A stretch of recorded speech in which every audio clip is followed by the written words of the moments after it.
हमको बात करनी है सेक्शन नंबर 11 की और सेक्शन नंबर 11 बात करता है रजिस्ट्रेशन की, राइट? बहुत ध्यान से।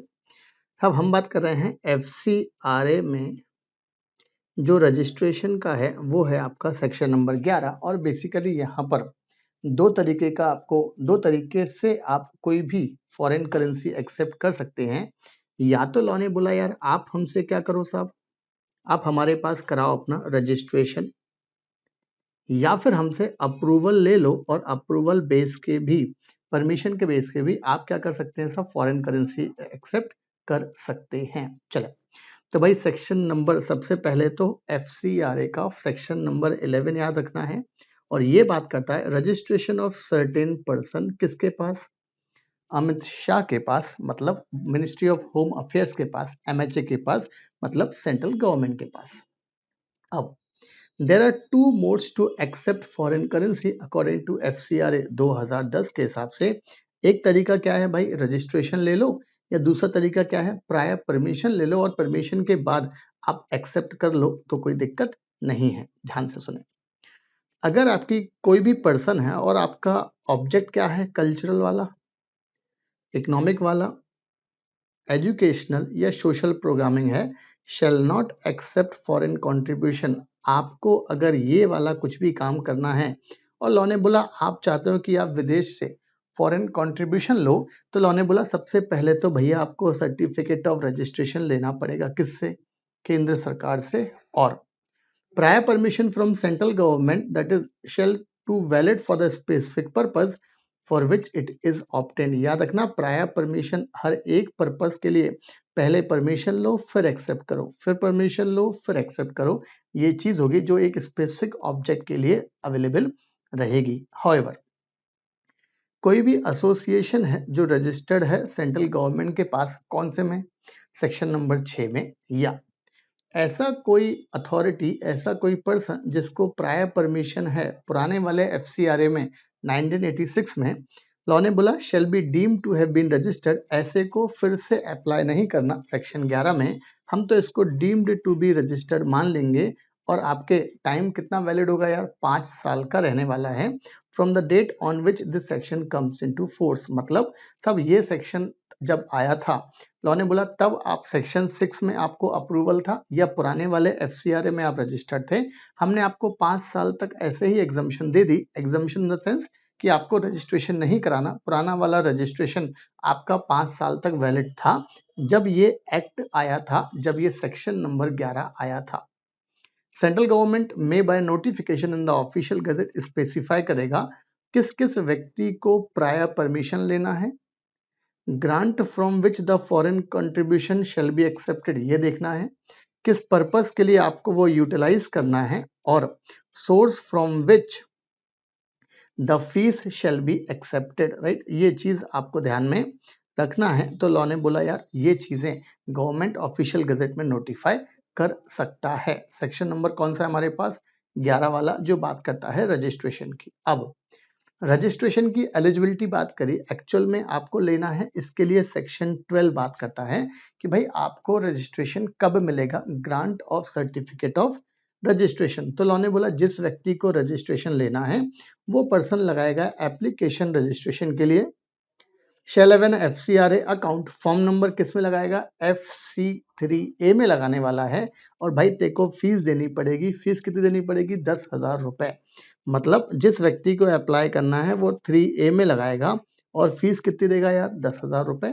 अगर आपको स्पेसिफिक पर्पस के लिए फॉरेन कंट्रीब्यूशन लेना है तो आप प्रायर परमिशन से काम चल जाएगा, फॉर्म अलग है, फीस अलग है। 3B वाला फॉर्म है, 5,000 रुपए की फीस है। बट जो पर्सन है वो पर्सन फिक्टिशियस या बिजनेस फिक्टिशियस नहीं होना चाहिए, has not been prosecuted for creating communal disturbances, इसके लिए नहीं होना चाहिए कोई भी, आपने कोई direction misutilisation of fund ना किया हो या कोई एक्ट का प्रोविजन का नॉन कंप्लायंस ना किया हो, ऐसे व्यक्ति को तो हम रजिस्ट्रेशन देंगे ही नहीं। तो ये वाले टॉपिक से हमारे काम की चीज क्या निकली कि भाई आपको रजिस्ट्रेशन अप्लाई करना है, 3A में अप्लाई करो 10,000 रुपए फीस देकर, और अगर आपको प्रायर परमिशन लेकर कोई स्पेसिफिक आपको फॉरेन कंट्रीब्यूशन एक्सेप्ट करना है तो फिर आपको 5,000 रुपए की फीस पे करना पड़ेगा। फॉर्म नंबर आपका 3B है। बट ऐसा ऐसा व्यक्ति नहीं होना चाहिए जो ये काम करेगा। आपने प्रिस्क्राइब मोड में अप्लाई करा, गवर्नमेंट को फीस दी, अच्छी बात है, गवर्नमेंट को फीस मिल गई। On the receipt if it's find it is incomplete, अगर गवर्नमेंट को लगता है कि भाई आपने जो 3A या जो 3B फाइल किया था वो अगर इनकम्प्लीट है, देन वो आपकी एप्लीकेशन को रिजेक्ट कर देगा। यस, आपने रिजेक्ट कर दिया। अगर इनकम्प्लीट है, नो, अगर मतलब इसका मतलब आपकी एप्लीकेशन पूरी की पूरी कंप्लीट है, तो आपको सर्टिफिकेट मिल जाएगा 90 दिन के अंदर जब से आपने एप्लीकेशन दी थी। फॉर एग्जांपल 1 जनवरी को एप्लीकेशन दी थी, सब 30 मार्च तक आपको रजिस्ट्रेशन मिल जाएगा। मैक्सिमम जो डेज दे रखे हैं अथॉरिटी को रजिस्ट्रेशन देने के, वो 30-90 दिन का वक्त है, मतलब 30 मार्च तक हो जाना है।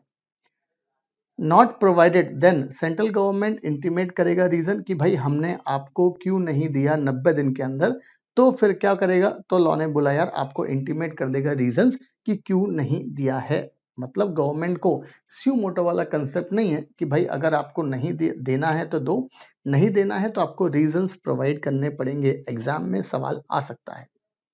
जो भी आपको यहाँ सर्टिफिकेट मिला है, इस सर्टिफिकेट की वैलिडिटी कितनी है, 5 साल। From the date of its issue of the prior permission shall be valid for the specific purpose. Section number कौन सा था यार, ये है हमारा सेक्शन नंबर 12, जो हमने बात की है कि भाई आपको कितने टाइम में आपको रजिस्ट्रेशन मिलने वाला है, उसकी हमने बात की है।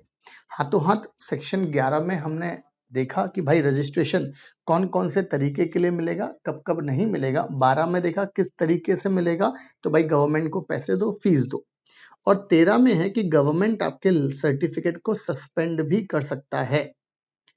It satisfied that pending consideration of the questions of cancelling the certificate under section 14, central government order issue करेगा, सस्पेंड कर देगा आपका सर्टिफिकेट मैक्सिमम 180 दिन के लिए या और फर्दर टाइम के लिए, जो फिर से 180 दिन होने वाला है। मतलब 180 प्लस 180 डेज के लिए आपका सर्टिफिकेट को सस्पेंड कर देगा। अब सिंपल चीज है, अगर आपका सस्पेंड हो गया तो भाई इसका इफेक्ट क्या होगा कि भाई अब भविष्य में तो कोई भी फॉरेन कंट्रीब्यूशन नहीं ले पाएगा जब तक आपका सर्टिफिकेट क्या है, सस्पेंड है। प्लस जो आपके पास एग्जिस्टिंग, आपने for example 1 lakh foreign contribution लिया था, आपके पास अभी भी 20,000 का फॉरेन कंट्रीब्यूशन है, आपकी कस्टडी में है, तो लॉ ने बोला ये जो 20,000 का है, इसको आपको अगर यूटिलाइज करना है तो भी आपको सेंट्रल गवर्नमेंट की अप्रूवल लेनी पड़ेगी। ये वाली चीज भी काम की है, राइट। इफेक्ट ऑफ सस्पेंशन, दो चीजें होती हैं साहब, एक तो आप नई नहीं ले पाओगे, और जो पुरानी वाली आपके पास बैलेंस में पड़ी है, इसके लिए भी आपको गवर्नमेंट की अप्रूवल लेनी पड़ेगी। बट आगे लॉ ने एक रिस्ट्रिक्शन और डाल दी कि भाई आपके पास जो 20,000 का अनस्पेंट है foreign contribution amount that can be utilise in case of suspension, इसमें लॉ ने क्या बोल दिया कि भाई 20,000 का 25% मतलब 5,000 of the unutilized amount may be spent with the prior approval of central government for the declared aim and object for which the foreign contribution was received. आपका रजिस्ट्रेशन हो गया सस्पेंड। आप करते थे साहब वो एजुकेशन प्रोवाइड करते थे अंडर प्रिविलेज वाले बच्चों को, तो लॉ ने बोला अभी आपके पास जेब में कितना पड़ा, 20,000। 20,000 का निकाला, 25% आया 5,000। 5,000 रुपए आप गवर्नमेंट की अप्रूवल लेकर क्या कर सकते हैं, यूज कर सकते हैं। और जो 75% है, मतलब 15,000 रुपए हमारे वाले एग्जाम्पल में, the remaining 75% of the unutilised foreign contribution shall be utilised, आप जब ही कर पाओगे जब ये रिवोक हो जाएगा आपका जो सस्पेंशन है, राइट। याद रखना साहब, बेहद इंपॉर्टेंट है। सेक्शन नंबर 11, सेक्शन नंबर 12 और सेक्शन नंबर 13 जो किसकी बात करता है, सब ये बात करता है कि भाई आपको रजिस्ट्रेशन लेना दो तरीके का, 12 अप्लाई करता है किस तरीके से ग्रांट होगा, और 13 बोलता है भाई हम आपका रजिस्ट्रेशन को क्या कर देंगे, सस्पेंड कर देंगे। ये है आपका सेक्शन 11, 12, 13। एग्जाम में एक सवाल आता है ये तीनों सेक्शन में किसी के ऊपर 5 नंबर का।